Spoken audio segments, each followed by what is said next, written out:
BBC Radio 1. Right, I'm masked up, got my 6-month supply of toilet roll. What else do I need? Everyone and their nan is talking about it at the moment. Panic buying, self-isolating, and dirty looks at anyone who coughs within a metre of you. Fair to say there's a lot of worry and a lot of confusion. So, coronavirus, what are the facts?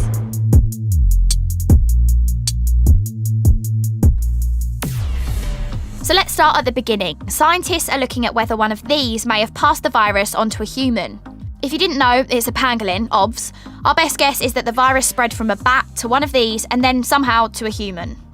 It spreads from person to person, so things like coughing, sneezing, or having a cheeky snog. The first cases were found in a Chinese city called Wuhan at the end of last year. The World Health Organization called it a pandemic when the number of cases outside China started increasing quickly. So when we talk about coronavirus, we're actually talking about the disease, COVID-19. The big deal about it is that it's new, so nobody has immunity to it yet, and it's likely we won't get a vaccine until next year. There's no cure yet, but scientists are working on treatments. I'm Chris Smith. I'm also the naked scientist and a consultant virologist at the University of Cambridge. Okay, so what people need to look out for is the first symptoms of coronavirus. Can you tell us what they are? Yeah. The majority of people get a fever, so a high temperature.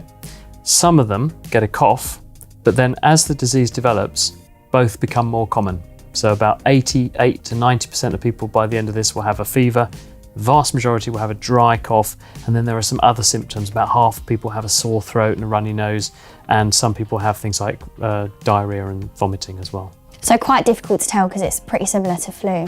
Absolutely right. It's almost the same set of symptoms that you get with the whole gambit of infections that are going around at this time of year.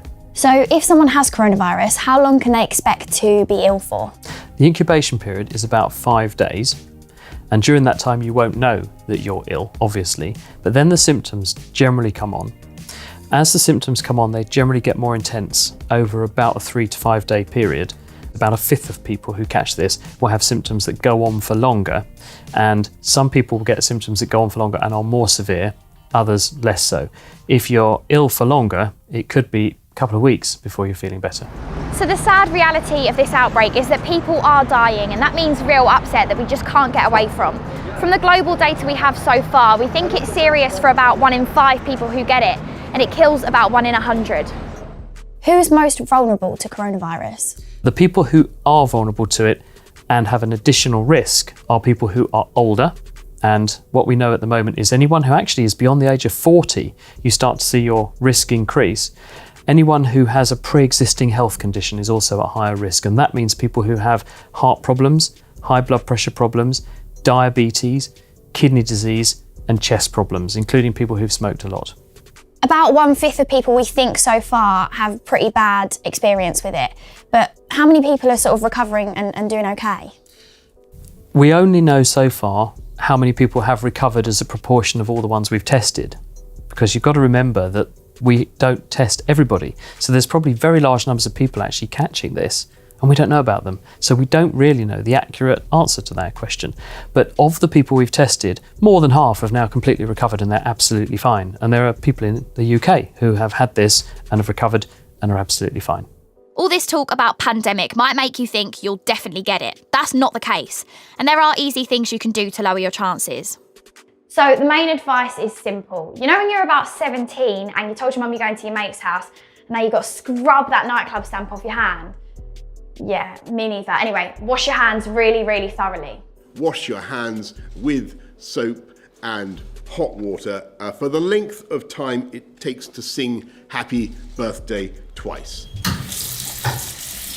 Happy birthday to you. Happy birthday to you. Happy birthday, dear Kirsty. Happy birthday to you. Happy birthday to you. Happy birthday to you. Happy birthday, dear Kirsty. Happy birthday to you.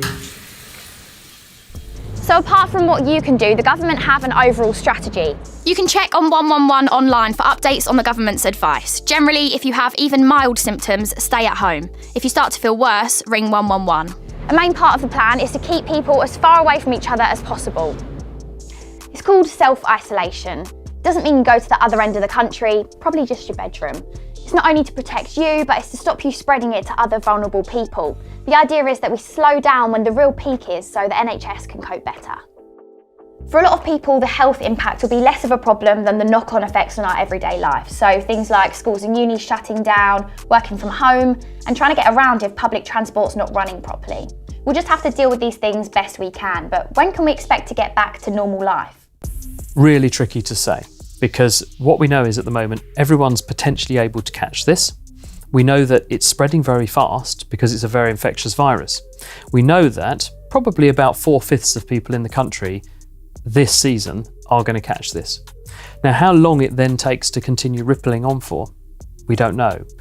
We're probably going to see a peak in the numbers of cases sometime around about May or June. And obviously, from then on, it doesn't mean it suddenly disappears. It will slowly peter out, but it could be a few months yet.